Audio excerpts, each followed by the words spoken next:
उत्तम नगर तरुण हत्याकांड पूरी तरीके से पलट गया। अब तक जो भी कहानी बनाई जा रही थी वो कहानी गलत साबित होती हुई नजर आ रही है और जो लोग उस मुस्लिम परिवार और मुसलमानों पर लांछन लगाते नजर आ रहे थे, अब उनकी शामत आने वाली है।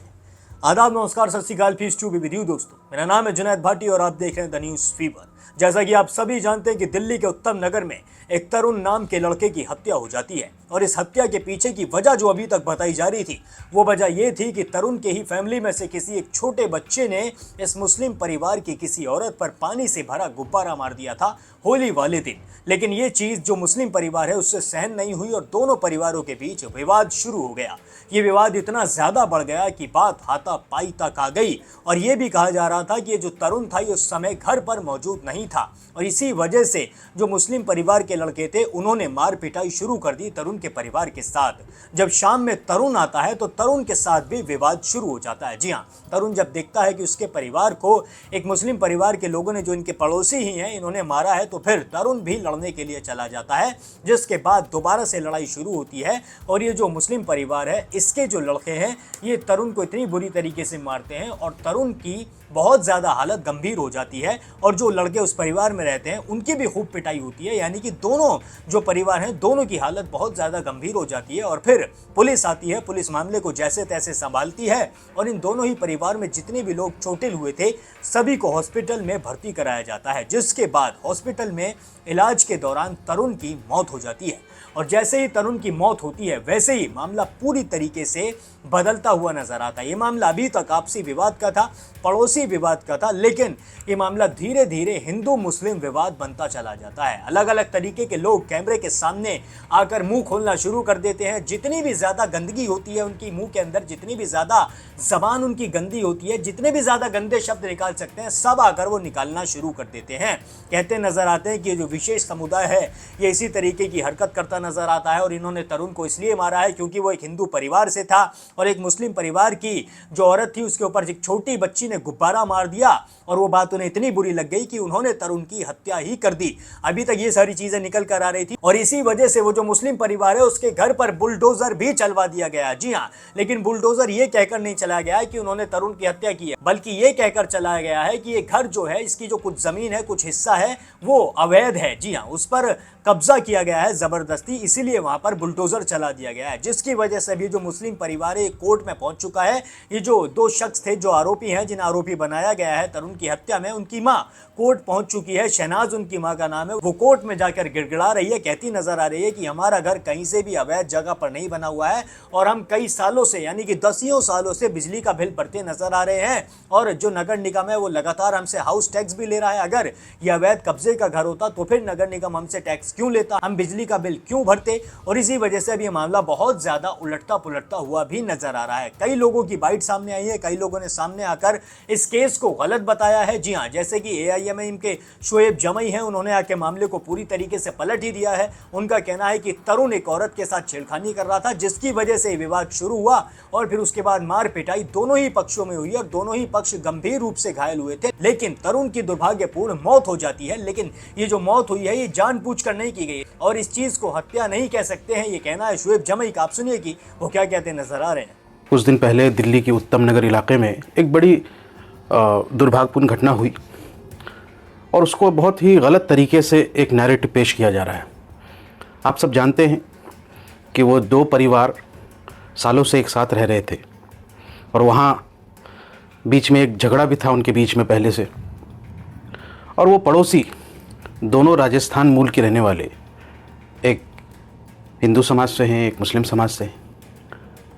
अब आपस में झगड़े होते हैं और कहाँ नहीं होते, लेकिन झगड़ा इस बात पर बढ़ गया कि एक महिला के साथ छेड़खानी हुई और वो रो करके कह रही है, आ रही है क्या हुआ उसके घर में।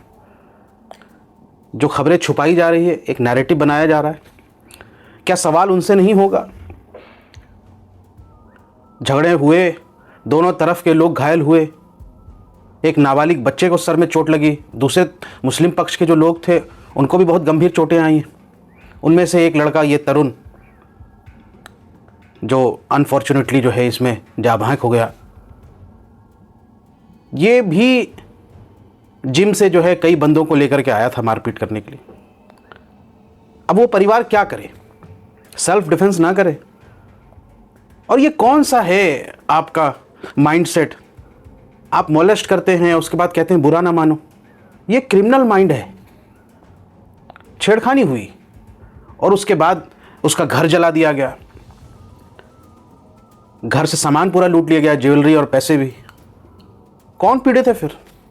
पीड़ित तो दोनों परिवार हुए। तो फिर क्यों एक तरफा यहां से नैरेटिव बनाई जा रही है? फिर उसके लिए इंसाफ की मांग कौन करेगा? तो दिल्ली सरकार भेदभावपूर्ण रवैया अख्तियार कर रही है और ये ठीक नहीं है। ये एक गलत प्रेसिडेंट आप सेट कर रहे हैं, ये गलत एग्जाम्पल है। ये सिर्फ एक वोट बैंक की खातिर दिल्ली के मुख्यमंत्री एक तरफा कार्रवाई की तरफ बात कर, ये ठीक नहीं है। और कौन अधिकार देता है आपको घर तोड़ने का? कोर्ट अपना काम नहीं करेगा? कौन दोषी है, कानून के तहत किसको सजा मिलनी चाहिए, कोर्ट तय करेगा। आप किसी का घर तोड़ने वाले कौन होते हैं? और फिर वो घर यहाँ से अवैध है और उसके आसपास सब बने हुए सारे यहाँ से लीगल हो जाएंगे। भाई उस घर के आसपास जो घर हैं, जो हिंदू समाज के जो लोगों के घर हैं, तो वो क्या यहाँ से वो सब लीगल है? और क्या पैमाना है आपके पास ये तय करने का? इसलिए सवाल बहुत गंभीर है।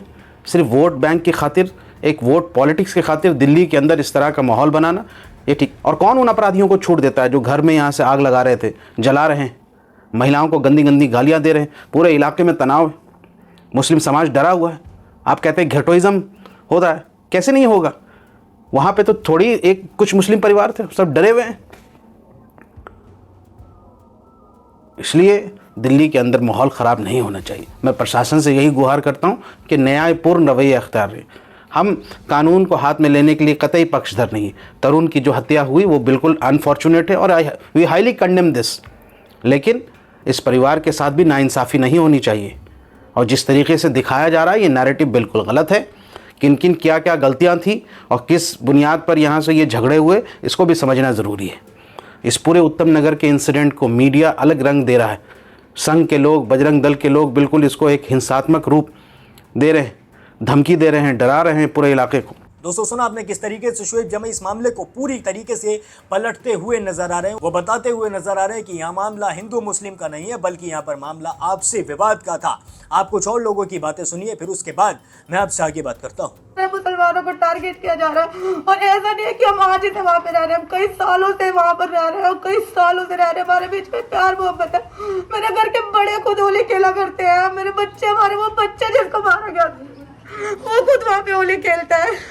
हमारे घर को टारगेट किया गया है, हमारे को सताया जा रहा है, हमारी सुनाई नहीं की जा रही है। प्रधानमंत्री मोदी से हमारी गुजारिश है, हमारी मदद कीजिए। योगी जी से हमारी गुजारिश है, आदरणीय रेखा गुप्ता से हमारी गुजारिश है कि वो हमारी मदद करें, प्लीज हमारी मदद कीजिए। दोस्तों सुना आपने किस तरीके से ये लोग भी बताते हुए नजर आ रहे हैं, यानी कि जो हिंदू पक्ष के लोग हैं वो कहते नजर आ रहे हैं कि पूरा मामला हिंदू मुस्लिम का है, बल्कि जो मुस्लिम पक्ष के लोग हैं वो कह रहे हैं कि ना मामला हिंदू मुस्लिम का है और ना ही किसी जाति का है। ये सिर्फ मामला हुआ था एक छोटी सी बात के चलते, वो धीरे धीरे बढ़ गई, पड़ोस का मामला था, लड़ाई हो गई, जिसके बाद इन लोगों को अंदाजा नहीं था कि तरुण की मौत हो जाएगी। और तो और कुछ लोगों का ये भी कहना है तरुण जिम से कई लड़के लेकर आया था मारने के लिए, और इसके बाद ये विवाद बहुत ज्यादा गहराता चला गया और मामला बहुत ज्यादा खतरनाक हो गया और तरुण की दुर्भाग्यपूर्ण मौत हो गई। लेकिन अब इस मामले में जो चीजें हैं वो अभी निकल कर आनी बाकी हैं, पर यह मामला इस वक्त धीरे धीरे पलटता हुआ भी नजर आ रहा है। ये मामला कहीं ना कहीं बहुत ज्यादा गंभीर रूप लेता जा रहा है। अभी तक कुछ भी खुलकर कहना गलत होगा। तरुण की मौत किस तरीके से हुई है, सच में उसकी अगर हत्या की गई है तो फिर आरोपियों को कड़ी से कड़ी सजा मिलनी चाहिए, बहुत ज्यादा कड़ी सजा मिलनी चाहिए, क्योंकि किसी भी धर्म का हो, किसी भी मजहब का कोई भी इंसान हो, ऐसे किसी के साथ नहीं कर सकता, चाहे वो हिंदू हो, सिख हो, मुस्लिम हो, ईसाई हो, कोई भी हो। अगर किसी की कोई हत्या करता है तो फिर उसे कड़ी से कड़ी सजा होनी चाहिए। लेकिन अगर सच में ये विवाद दोनों ही तरफ से था और दोनों ही पक्षों में लड़ाई हुई है और गलती से ऐसा हुआ है, तो फिर मामले की गहराई तक जाना जरूरी है। किसी को भी गलत तरीके से सजा यहां पर नहीं होनी चाहिए। बाकी इस मामले में जितने भी अपडेट्स आएंगे मैं आप तक पहुंचाता रहूंगा। तब तक के लिए देखते रहिए द न्यूज़ फीवर।